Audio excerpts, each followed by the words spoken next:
are they doing something? Or? Okay, Destiny, I'll wait for you and you. Fire department. Honor guard. Whittison's not like standing alone now.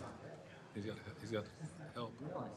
I asked him if he needed backup tonight. Yeah, Yeah, I asked him if he backup. needed backup tonight. This conference will now be recorded. Yeah, I understand. We're good? Okay, good evening, everybody. Welcome to our city council meetings this evening. Ask you to bear with us tonight. We do have to do two quick informal quick meetings that we've got to get out of the way real fast tonight that we've noticed for 6:30 and 6:45. So we're going to hurry, and these shouldn't be long, so just bear with us for a minute. So our first meeting tonight is a renewal agency of Harriman City agenda, or Harriman City meeting. So I'll call that meeting to order and go down to item 2.1, discussion and consideration of a resolution of the Community Development and Renewal Agency of Harriman City to adopt the tentative budget for the fiscal year beginning July 1st, 2022, and ending June 30th, 2024. Alan.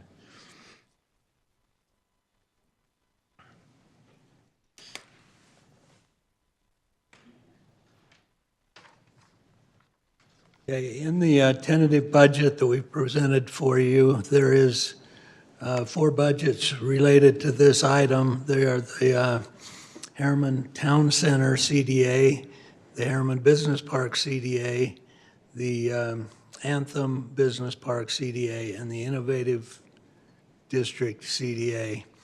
Those budgets have been presented to you at this point. What we're looking for is authorization to hold public hearing on May 25th for these budgets and accept the tentative budget as prepared. Okay.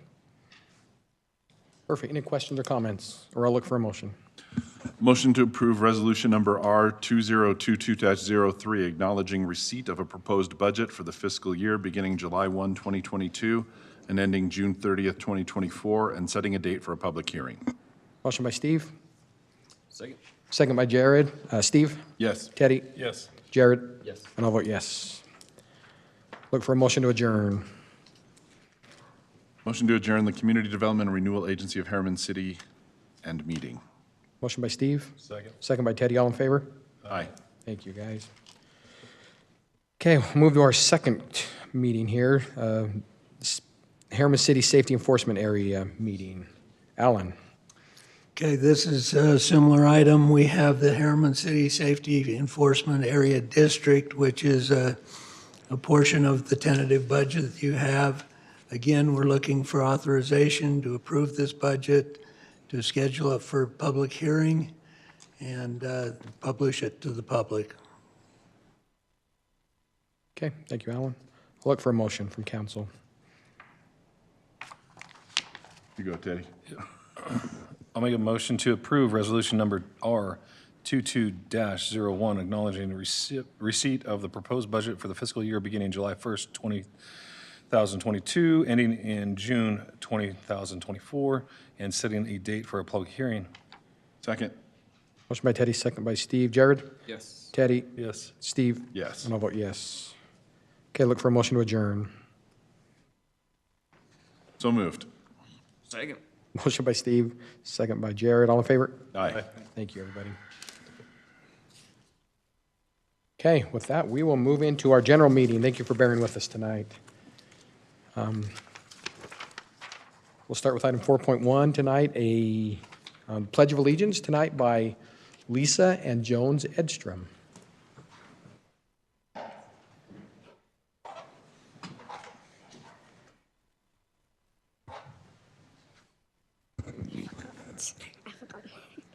Okay. Because it's been so long. Okay. I pledge allegiance To the flag of the United States of America and to the republic for which it stands, one nation for all, indivisible, with liberty And justice for all.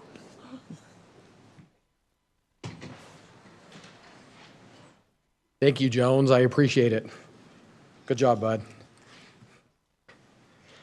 Okay, move on to item 4.2, City Council comments and recognitions. If I could just make one quick comment. attended DARE graduation at Black Ridge Elementary. Was that yesterday? Yeah. Holy cow. My- Wow, that went fast.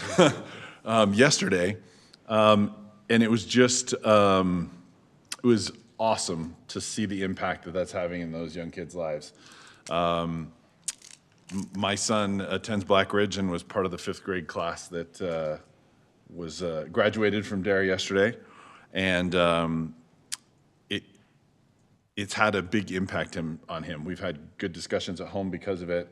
Just really proud of this program, the impact it has on these kids, and especially grateful for Heather Anderson, who is really tall, by the way. Without her heels, even. With heels, she was looking me in the eye. So, yeah. Former Miss Utah came down and told an amazing story to the kids. It was really impactful for them. And I'm just grateful that we have such a good resource and such great examples being taught to our kids in our schools. And so thanks to Officer Jake, to HPD for their support for that, and for that great program. Thank you, Steve. So not only Ditto and Steve, but there was all 4 of us that are currently here on the stand were there, and it was great to see the participation from City Council and staff. Officer Jake's amazing, and his cute little puppy dog. But yeah, Heather is an amazing story, and it is definitely impacting their lives. I also wanted to give a public thanks to, it is Police Awareness Week. First, I'm not even sure what it's actually called, but a Police Appreciation Week. So I know there was a ceremony this morning at the flag that they did, some color guard, and it's just, we have some events coming up this week to show our appreciation for them. There's a mailbox downstairs for, I'm assuming it's thank you letters and notes if the public want to publicly thank them. That's great. And the Trail, oh yeah, then we have the trail at Black Ridge Reservoir. That's fallen officer. Fallen Officer Memorial. So a lot of things happening this week around that. I also want to, we've had lots of fun with Arbor Day as well with city employees and staff just coming up and stepping up, and we've planted, I don't know, a dozen trees around these elementary schools, and it's been outstanding to see that. So I just wanted to give a recognition for that, so awesome. Thank you. Jared, anything tonight? Nope. Okay, thank you. Okay, we'll move on to item 5, public comment. And I'll just go through the guidelines on public comment this evening. Audience members at this time may bring any item to the City Council's attention. Comments will be limited to 2 minutes. State law prohibits council from acting on items that do not appear on the agenda. Public comments for this meeting will also be conducted electronically.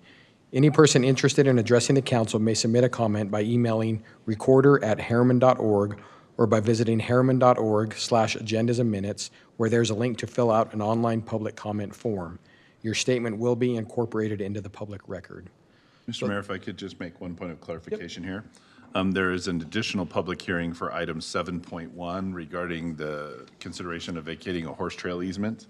And so I just want to make sure that anybody here to speak about that issue understands they don't need to necessarily make their comment here. They can speak. There will be a public hearing under that item specifically. Correct. So this will be a time for any other items on the agenda tonight or any other concerns. So this time I'll open the public comment portion.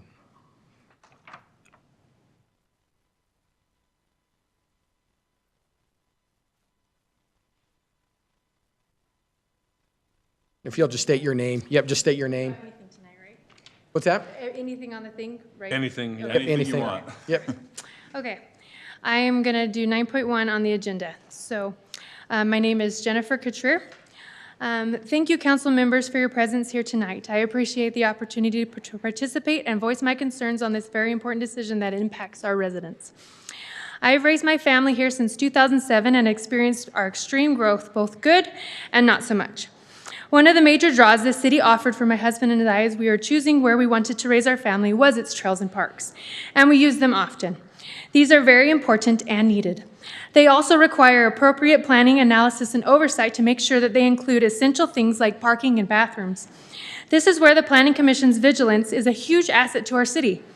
It helps to keep the city accountable to not cut corners or change well-thought-out plans that is advertised to the citizens last minute. This process helps make these amenities the best for those that use them and those that live in close proximity to them. Impulsive, quick decisions do not support the responsible growth our city needs. I do believe we can have a win-win situation when it comes to these amenities, but does require the responsibility and oversight that the Planning Commission offers our city through their conditional use permitting process. I'm here to attest to the impact of impulsive planning. I'll briefly share just one of the negative consequences I live with on a daily basis. Trails are much different than sidewalks. I've never seen an adult person drop their pants and squat or urinate right off a sidewalk in front of my home. My children and I have, however, experienced this on a regular basis through my windows in my kitchen, living room, bedroom, and from the 1/2 mile of trail routed directly into my neighborhood behind my home along the native amphitheater my neighbors and I live in. This portion of the trail is the direct result of a last-minute overnight decision to deviate from the responsible plan the city presented to its citizens and the negligence in following the city ordinances that were put in place to make our city better. Please follow the emphatic recommendation of the Planning Commission to continue to use their conditional use permitting process to make our city the best it can be for those citizens that live and recreate here. Thank you for your time. Thank you, Jennifer.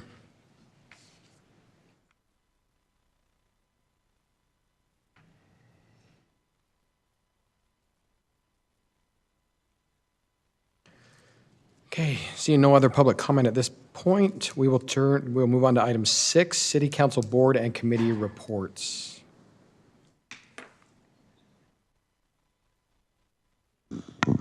I've got a couple committee reports that we just had this week.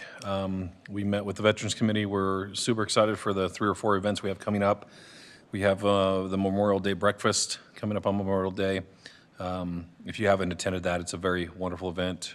It's exciting. There's quite a few activities that happen that morning. And if you like pancakes, you should be there. And then we have a couple other ones we coming up with the rodeo and whatnot before we meet again, but those are all going to be in future meetings as well. And then we have, we met with the OHV committee. We're talking about feasibility study and access and trails and bringing amenities to the city, and there's a lot of things active in that committee. So that's my report. Thank you. Anything tonight? Just one quick note from our Association of Municipal Councils meeting. We had representatives from the parks, libraries, culture groups from the county talking about some of their master plans that they have for things. One of the things I just wanted to highlight that was mentioned was there is a concerted effort by the county. Matt Castillo, Wendy, who I know you know, mentioned that they are trying to find increase the use of amphitheaters by providing enclosures and climate control. So that really caught my attention and thought that there may be some conversations for us to have about how they want to support that. Maybe we could get some of our plans underway there. So anyway, just thought I would pass that along, but the county does have a lot of efforts they're supporting for recreation, connectivity of trails, all those kinds of things, and appreciate their efforts and their plans that they publish, and encourage everybody to go take a look at those. Thank you, Steve. Jared, anything tonight? The only thing I'll have to report on is, I think I mentioned this a couple weeks ago, as the Council of Mayors for the county was tasked, we are being tasked with finding the overflow shelter for this upcoming winter for the homeless population. And each city was asked to submit a location for a homeless shelter that they will go into a scoring system. There were some minimum requirements, one being a hotel or certain square footage, and then also close proximity to a transit station. So after consulting with those other mayors leading this committee, we actually were given permission to not submit a name this year, a location this year. There's nothing in our community. For the record, I will say that I do believe that as a community, we can do a part in helping this situation. It's not just the Salt Lake City but not saying we'll need a resource center out here, but I do believe we are can be part of the solution as far as a community. But at this point, we are not submitting a name for a shelter, and I think it'll be several years before we're even considered for something like that. So just that's just my report on COM. That's all COM has been about lately, is the homeless resource shelter. So hopefully after that one, we'll be able to move on to other issues in the county. At this time, we'll move on to item 7.1, a public hearing on consideration to vacate a horse trail easement located at 6355 West Rose Runway. Blake. Thank you, Mayor and Council. This is an item that might sound familiar to you. We presented it to the Council on November 10th, 2021. Council voted at that time to deny the request, and it was requested by the applicant in a previous meeting about a month ago to have this item heard by the Council and the Mayor again, and staff was directed by the Council to proceed. So we've posted signs and sent out mailers and in notice requirements for this public hearing that is tonight. So just wanted to run through this item really quickly before the public hearing. Turn the clicker on, let's see. Okay, there we go. So this trail is located near 6400 West, 13500 South. It is a trail that runs in an easement, and it's dedicated on the plat, identified as a horse trail easement. It runs behind 13 homes and along the side of 2 homes. It's an easement, which means it's on private property, and the city is granted the right, or the residents of the city are granted the right to cross across this property by easement on the plat that was recorded in 2002. There's no evidence that I've been able to find of maintenance responsibility outlined for this trail. So as such, over time, the trail has been maintained sporadically. There's not there hasn't been a great attention spent on maintaining this trail, either by the city or by the residents. This trail connects Rose Run Lane to Belmont Park Avenue behind the homes, and you can see it on the yellow line on the map. And then along the side of the one home on the east side of Belmont Park Lane, it connects from Belmont Park to an existing trail system that has been paved. And this next slide shows the extent of the trail system. The green lines are the paved urban trail system.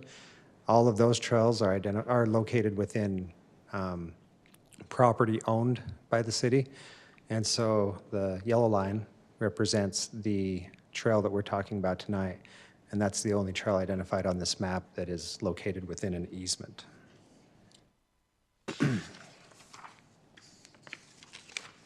The residents put together a petition about a year ago, and this map shows the results of their petition. The blue lots, or the lots highlighted in blue, are residents that voted in favor of the trail vacation. The one yellow lot was the resident that voted against the trail easement. And then the lots that aren't colored, there was no response from any of them that was identified. So the last image just shows an aerial image comparison of 2005 and 2020. You can see that there's been some fairly significant development and growth in this area. The trails, the urban trail system in 2005 was unpaved, and in 2020 it's been paved since then, which this is identified as a horse trail easement. The paved trails don't lend themselves well to horse use as well as the unpaved trails. So this just basically shows that there's been some considerable change since the inception of this trail and when it was created. So with that brief explanation, there's a public hearing tonight, and I'd be happy to answer any questions before then, if you have any. Perfect. Any questions for Blake before we do the public hearing? Have we heard, is the same sort of demographic on the survey from the residents? Is it still consistent with what that is there? That I petition? have not received any new information on that, so I'd have to assume You yes, assume, okay. Unless we get some comment from someone that is different from that tonight. And this item also is not on for decision tonight, just for public hearing. Awesome. Thanks, Blake. Well, there is an action item to Oh, approve the there isn't. resolution. Yeah, it is on for an action tonight. This item's not action, but when we get to 9, right? So, Yeah, 9's not an Thank you for action that tonight. correction, sorry. Okay. Okay, I don't have anything further. Well, I think we'll move to public hearing. Again, same rules apply, 2 minutes for this comment. Just state your name into the microphone and then your comment, and we'll open it at this point.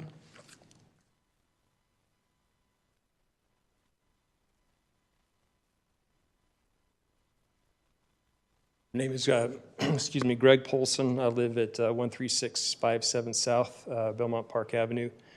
I am a resident, property owner of a portion of the easement that we're discussing this evening. And as the resident previously spoke in public hearing about how trails can be nuisances, I think that this trail is a nuisance. I think it was probably good on paper at the time that it was conceived during the development, so that the developer could sell lots.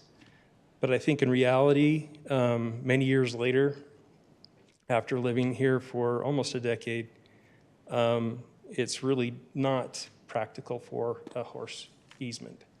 The nuisance is that it's just continually full of weeds and goat heads, and we all know how bad goat heads can be to not only pedestrians and things like that. So to me, it's a nuisance full of trash that as residents we have to pick up. It's not a pedestrian easement. So if you think about pedestrian easements, it's for people. This is a horse easement for horses. So if we talk about horse easements, I don't think it's necessary for horses. There's many other avenues, routes that horses can take to get to other city trails. And in fact, I have observed horses walking down Belmont Park Avenue, Rose Run, Grand Trotter, bypassing this horse easement. So it really seems unnecessary, and it's a nuisance. So that's why we're here before you today to argue and say that we want you to vacate it, give our property rights back, and relieve the city from its obligation to maintain it.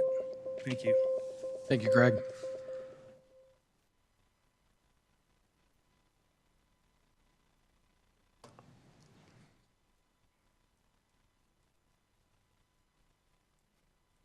Heather Talena, 13633 South Rose Canyon Road. Just want to remind you that the Hamilton Farm subdivision, when it was being proposed, was approved with the condition of providing a horse path between the new development and the existing properties on Rose Canyon Road, because our properties on Rose Canyon are horse properties, and the new properties were also horse properties. So it made sense to zone that, especially since there isn't a safe passage for horses and pedestrians and dogs, because it's usually a whole troop going down the trail there. Harriman City was pretty young back then and didn't, plat this correctly. It was a right-of-way on the private properties versus an HOA or the developer, or making the city take this land. At that time, Harriman City didn't seem to have a budget to maintain trails. It's really time that we do justice to the trail. It is actually a really good trail. It needs to be paved, is what it needs, and that gets rid of the goat head problems. Harriman City has been maintaining it for a lot of years now. I want to bring up that government users of a space, in this case Harriman City government, and the space in question is the trail, has a prescriptive easement after 10 years of use, and the Utah boundary by acquiescence prescribes that the property line has been agreed to by all parties after 20 years of a property boundary fence installation. So those Hamilton Farm properties that have their fence on that right-of-way line, they've accepted that right-of-way for all of these decades since 2002. And we really believe that it's not fair to those property owners that this should be taken over by the city and made into a proper trail and maintained so that it's a benefit to the community, so that we can talk to each other, on the trail and have those opportunities for interactions. If you do dissolve the trail, you want to think about what of a nuisance you're creating by doing that, because now everybody's got to remove fences, add landscaping, and clean things up. And it's really going to be a mess. Thanks. Thank you. I'll cede my time to Heather to finish her talk.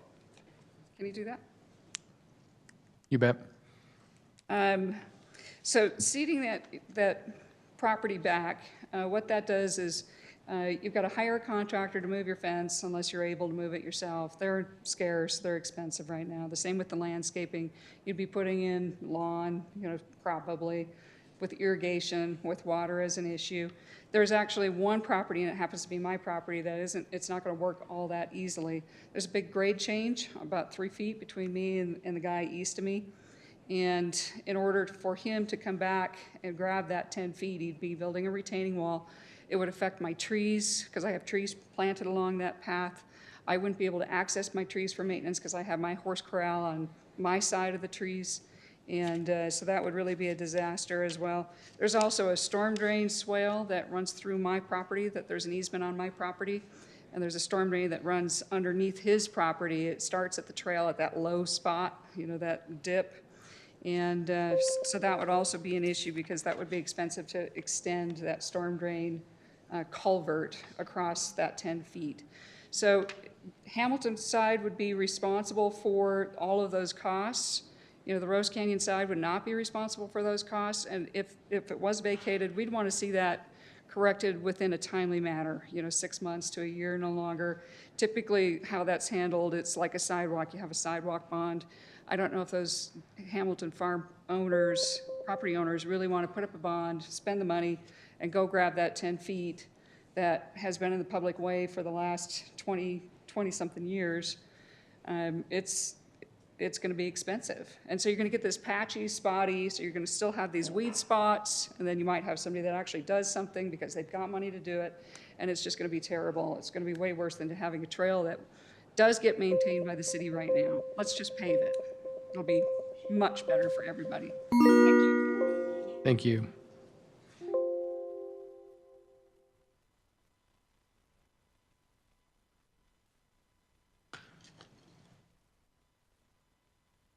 Chris Sprouse, I live at 13659 Rose Canyon. I was there before when that property was developed, and the easement was put in before they ever started dividing the lots or anything, so it's been there from the start. And anyone that bought that property knew it was there. And as far as maintaining it, I try to maintain the part behind me, and the gentleman behind me, I think he tries to take care of what he can. I just think it would be not good to get rid of it, because I do see people walk on it. The lady 3 houses down from me rides her horse at least twice a week on it that I've seen, and her children, she wasn't able to be here tonight. Her children walk through the path to go to school. So anyway, I thank you for your time. Thank you, Chris.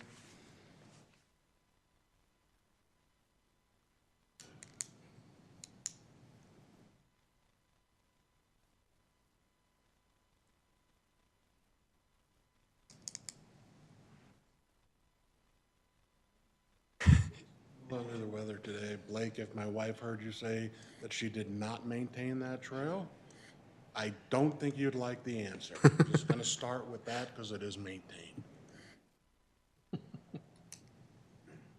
Okay. My name is Ken Fish. I live at 13552 South Belmont Park Avenue. We were here 6 months ago, not even, same thing again. Getting really tired of this here. It's happening quite regularly, just gonna be honest. A contract is a legally binding document between 2 or more parties. Everybody that bought property signed a contract for that, well aware that this was part of that property. This easement was there. Nobody went in with their eyes closed. Okay, so for people to all of a sudden claim that it shouldn't be, it doesn't work that way. My other question is, when we do a contract with a mortgage and do our properties and purchases with title deeds, it goes through the county. So that is set up with the county, not the city. Why do you have or think you have the right to demand that? Where do you think that that's what you should be able to do when the people behind me were able to, through some warranty deed, sell half an acre of land that you told them they couldn't because the county allowed them to? So where does this body have the authority to even decide this? Can somebody please answer that? I mean, that's like not a rhetorical question. It's an honest question. Where do your rights come in over the county? And we'll answer that during our discussion. We'll answer that question.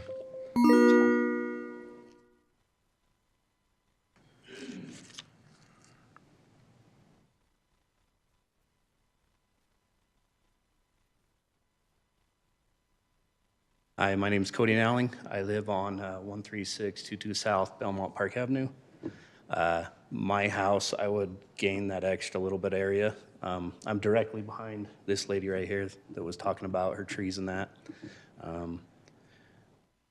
Honestly, I think expanding that would be a good thing because then I can push it back. I will build a retaining wall. It will look good. It won't affect her trees by any means. There is a drainage right there. Me and my neighbor, we're the ones that split the bill to put that pipe in. The city didn't put it in. Kim, that used to live next to me and him, we put that in. So if that is an issue, I have no problem extending that out. So I'm willing to do that. I think it'll be great. I know it's been talked back and forth, but I put a game camera up last year before our meeting, had it up for 2 months. I didn't get one person walking that path. Deer, yes. Dogs, yes. Chickens, yes. No people. So that's all I really got to say. Thank you. Appreciate your guys' time. Thank you.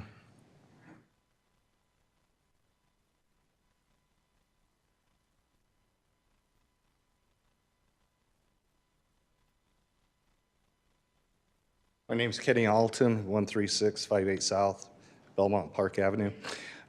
Yes, we've talked about this before. I purchased our home and had it built, purchased the lot and had it built there. So I've been there since conception. And true, we were told that that was going to be a horse easement, and we were also told that it was going to be maintained by the city, that our fences would be maintained, and the weeds would be taken care of, and we really wouldn't have to do anything to maintain that entire area. The first 5 years that I was there, the fences were maintained. If we had a horse kick the fence or hit into a rail, the city would come out and repair it.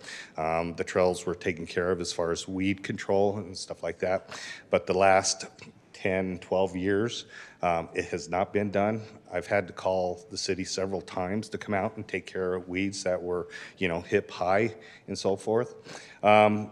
Since the time I was here last, I've been paying a little more attention to the trail use back there. I've seen more golf carts back there. This weekend, I've seen four-wheelers drive back there. Yes, I did see a horse on the trail probably 2 weeks ago, ride up and down, and then go back to their riding arena. So yeah, it's used maybe once a month at best. I've also talked with all our neighbors on our side that has the easement. All but one would like that property back, and what they would use it for. Some would expand it to build a swing set. Some would build a garden. Some would just expand their parking or their lawn, but they all had ideas and useful ideas for that property. Right now, all of us on that side are paying all the taxes, property taxes on that property. So I'm paying for 4,000 square feet of property that I can't use, I can't maintain, I can't build a fence on the other side so I don't have to see the neighbors, scaffolding and other stuff there that is distracting to our property as well. So, I mean, we all have great uses that we could use that property for. Don't know what else to say, but thank you for listening. Appreciate it, Kenny. Appreciate Thank you.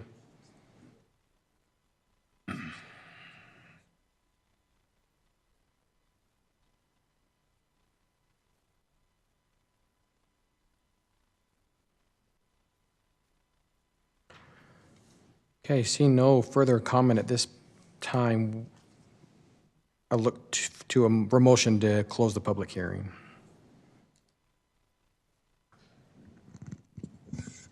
So moved. Second. Motion by Jared, second by Steve. All in favor? Aye. Okay, close that. Look for a discussion among council.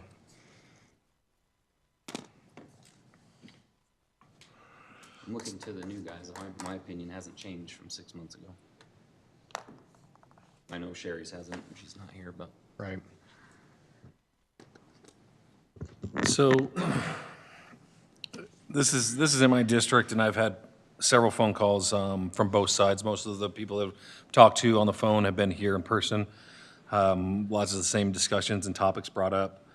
I lean heavily to personal property rights, and from what I can see and tell, this is their property, and it was, encumbered by this easement of the developer, knowingly and willingly bought by the landowners, but they've been paying property taxes on this property, and several of them have significant land that's been encumbered by this trail.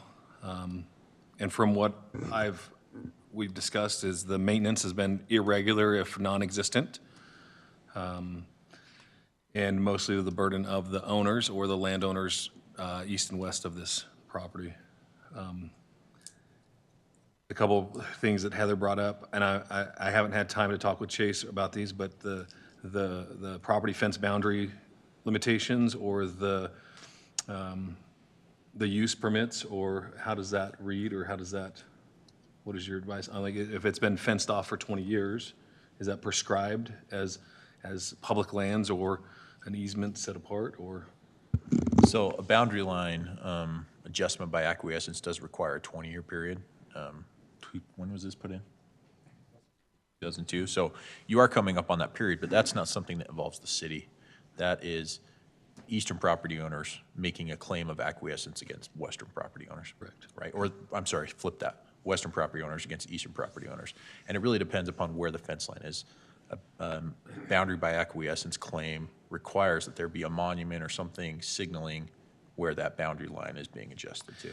Does that pertain to property taxes too, if they were paying their property taxes or somebody else is paying that? No. Okay. No.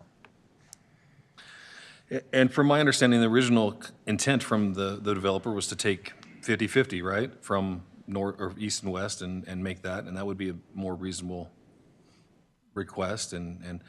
But right now, I'm 100% for property owners to own their own property and do what they wish to their property, under no constraints of limitations of money or time, or constraints of what they can or can't do with their own property. You have any further comment? No, I would just make this one point. There is an existing horse trail. It is to the east of the homes on the east side of Belmont Park. Does that make sense? So it is behind there. There is a trail there, and it's connected to all the rest of the trails throughout the whole city. The elimination of this particular small portion of trail is not denying access to anybody over here to the trail system. That was kind of my concern originally, was, boy, are we just cutting off access? And it's not. There's still full access to the trail system. My opinion hasn't changed. I'm still in support of vacating the right-of-way. What I would say, I went out, anytime this kind of decision happens, I wanted to go walk this, because I don't live in this area, so I wanted to go walk this, and I walked it for about 2 hours, a couple of times now. And in that time, I did not see any use on the trail at all. I did see the lack of maintenance on the city, and so I reached out to the city and I asked, what's the procedure? And truly, there's no plan of maintenance from the city, just because it's not truly understood that there was a maintenance agreement in place. There's been damage to fencing. Although council did give direction to do so. 6 months ago or whenever that was, yeah. Right. Agree. But there's been damage to fences beyond that. There's still, you look at, it's even more out of hand now, even though there was, I think with the existing city trail a block over. And we did, when I was walking the trail that day, I did watch a horse walk down Rose Run and then move it down the other paved trail, or the other road, I don't know which one that is, to the trail, to the actual trail. So I think that's still being used that way. This isn't, it's not an easy decision. It's, like I said, that's why I went and walked it and tried to get a feeling for myself. And then I go to staff's recommendation that this has become, it has become more of a hassle for staff. I really do believe that this is, I'd rather, as far as financially, I'd rather focus our money on the paved trail that we've set aside just a block over. And so that's where I'm in favor of the vacation as well of the easement tonight, so. If I might just ask one question, to clarify the land use authority Yeah, I that was this gonna body say has for Mr. Fish's question. Yeah. Yes, thank you for, Jason, can you? Sure. So that's really rooted in the plat. Our authority comes from the dedication of that easement to the city by plat. So we then have that right and that interest in that easement as a municipality, which gives us the authority as the beneficiary of that easement to maintain that or abandon that easement. Got it. Thank you.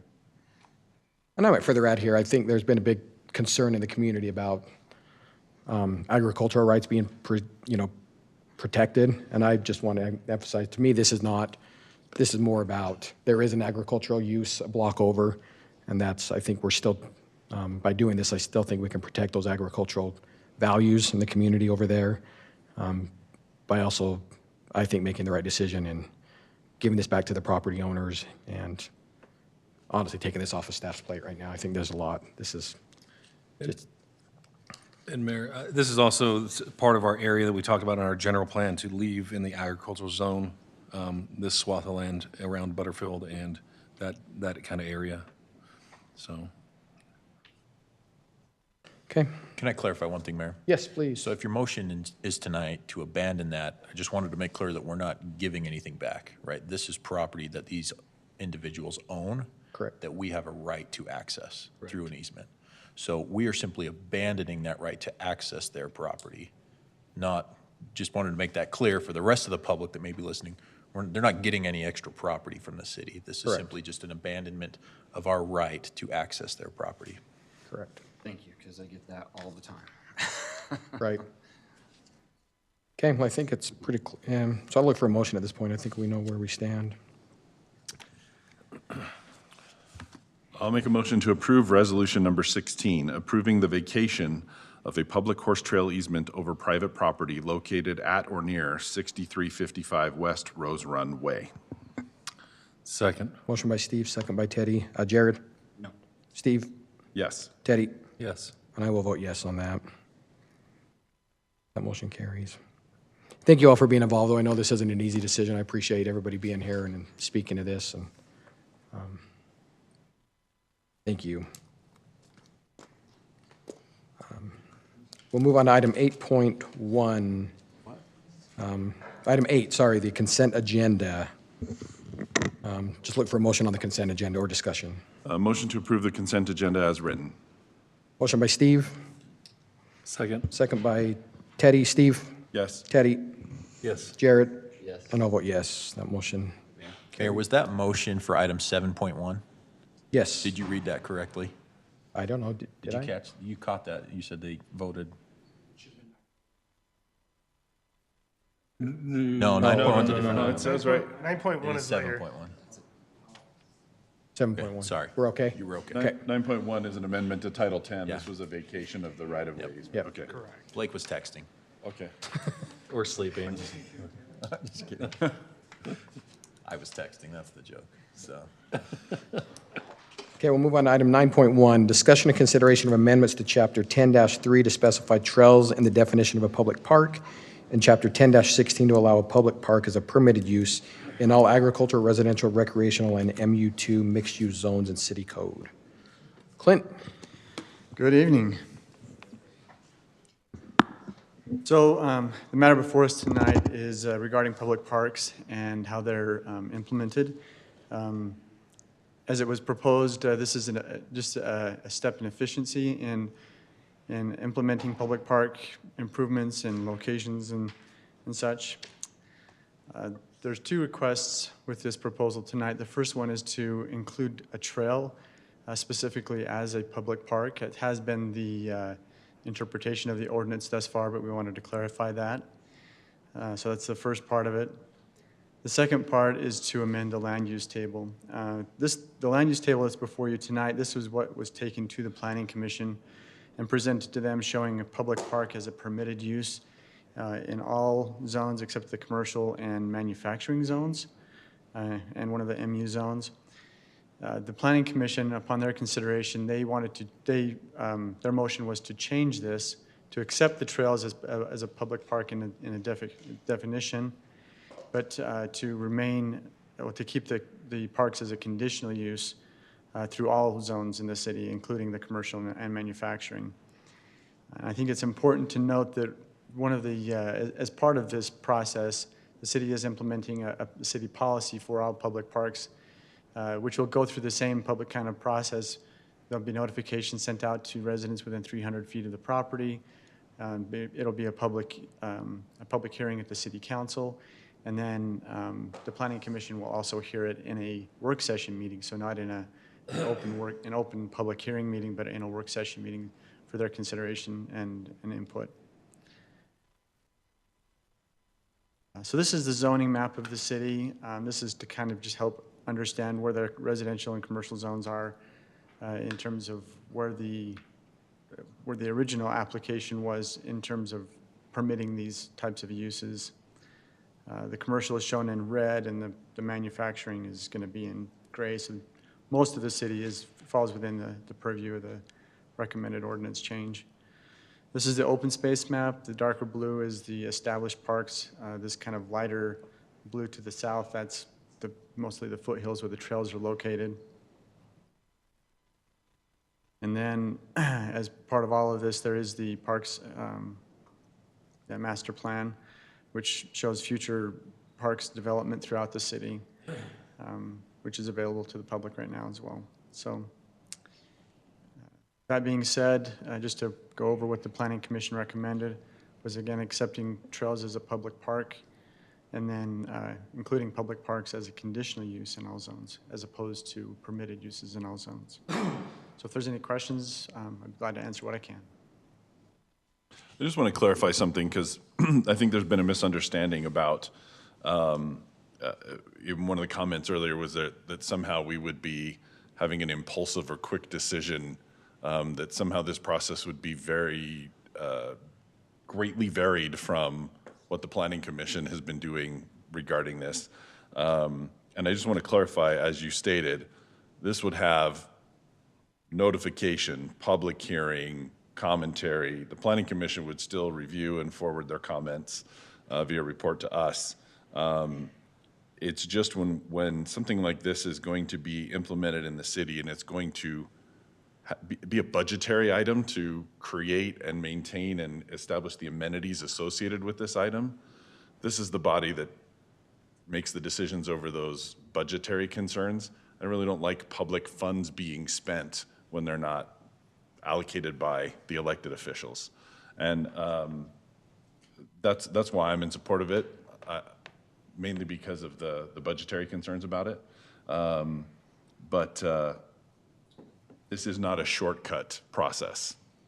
Can you speak to that? Yeah, like I said, along with the adopted policy, and there still is plenty of room for public input, both at a meeting that will take place before it goes to a Planning Commission work session or a City Council hearing. There'll be a public meeting which involves the community around, where a proposed park is going, so they can have input on the park, amenities, locations of trails, et cetera, et cetera. And then when that comes to the Planning Commission, it'll be just in a work session. Then after that, there's a public hearing as well at the City Council. So it really doesn't circumvent, a public process. It still is very much including the public throughout the process.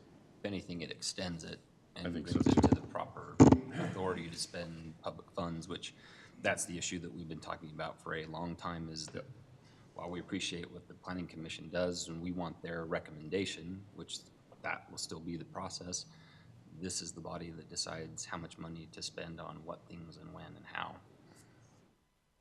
One item I brought up with the Planning Commission in this discussion was that a conditional use process does not actually grant authority to that body to implement whatever changes they want. They can only impose conditions that mitigate impacts of that conditional use. So if there's something brought up in a public process that identifies a concern that doesn't fall within the scope of review of a conditional use, that body cannot impose a condition to address that public concern because it doesn't fall within the scope of that conditional use. So moving it to the city council actually expands the scope of what can be imposed, what conditions can be applied to that particular use, because you're not restricted by those statutory bounds And of a conditional specifically, use. one of the comments made earlier about a trail, concerns about a trail. To reiterate that, this body would have more say over mitigating that, its alignment, its things that would address their concerns more broadly than the planning commission Correct. could. Okay. And from a representative point of view, right, planning commission is appointed, Right, we're elected. elected. Yeah. I don't have any further questions. Just saw in action with the prior item. Right, with the other thing, yeah. Well, I was going to say, recently being on planning commission, I know there were a lot of times that we requested, on the planning commission, we saw something we wanted to see, and we couldn't take into account the financial impact to the city. Like, we were just looking at what we thought would be pretty, and it didn't necessarily align with what the financial, and I think I think we can say it publicly, that I think as a city, we're $100 million in committed parks projects, just because probably some of these overcommitments at times. What's that? But just in the general plan, I'm saying, in the Parks Master Plan, based on some other projects that have been talked about or whatever, and the budget will never get there. We'll never get there based on our budget. So and because a lot of the planning commission has been they want to make every project, I know they want to make everyone look the best, and every park and every trail and everything look, and it's just been, and there's no I guess, accountability there, I guess I could say, to the taxpayer and to the tax money. So that's, and Nathan, you started that your first month here. When I was attending meetings, that was one of your concerns, was the planning commission had a lot of different authority than what you were accustomed to. Yeah, I believe the elected officials who are accountable to the voters should make some of those decisions. It's no offense to appointed individuals, being an appointed individual, but shouldn't be there are things that should rest with those who are elected, and that was one of the concerns when I first started looking on several things, that some of that is, I think the state legislature has been maybe pushing things as they look at our land use and the way some of our ordinances were written. So this will not circumvent. There is the adopted, or the policy in there. So one thing I would ask is that when council, if you take any action on this, modify that motion to include adopting that policy. So that is what will guide staff going forward. It's not an ordinance, but for all purposes for staff, it is the official direction, and it's how we will work. And I would speak to, I think, as far as transparency, I know that's been brought up at times. I think all of us up here probably got involved because of transparency, because or lack of that we perceived in the past. So as we've had this discussion, I think there's definitely a desire to increase transparency. There definitely, that's what I'm trying, I think that's what I think we found a balance right now between bringing it back to this body, but creating more transparency and still keeping steps in place. So. Great. Yep. I'll motion to approve ordinance number 2022-20, amending Title 10 of the Harriman City Code to specify trails in the definition of a public park and allow public park as a permitted use in agricultural, residential, recreation, and MU2 mixed zones in the city code, including the policy the city manager referenced. Motion by Jared. Second. Not at this time, no. I'm sorry, there's not at this time. We can talk to you after, though, if we're welcome to talk to. Second by Teddy. Steve? Yes. Teddy? Yes. Jared? Yes. And I'll vote yes. That motion carries.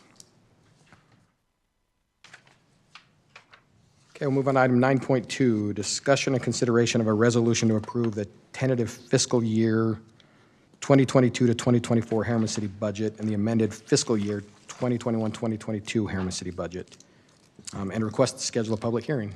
Alan. Thank you. Again, we've provided a tentative budget for the coming 2 years and an amendment for this year. We would like to request the council to approve that budget and schedule a public hearing for the next council meeting on May 25th, and that we might publish that budget to the public at this point. Okay. Any comments or questions right now for Alan? Or I'll look for a motion. Motion to approve Resolution R15-2022, acknowledging receipt of a proposed budget for the fiscal year beginning July 1, 2022 and ending June 30th, 2024, and setting a date for a public hearing. Motion by Steve. Second. Second by Teddy. Steve? Yes. Teddy? Yes. Jared? Yes. And I'll vote yes. Okay, that will bring to a close our general meeting this evening. Future meetings, May 19th, Planning Commission meeting at 7 o'clock. May 25th, City Council work meeting at 5:30, City Council general meeting at 7. Some events coming up, May 14th, Saturday, this Saturday, Pedalpalooza, is that at 10?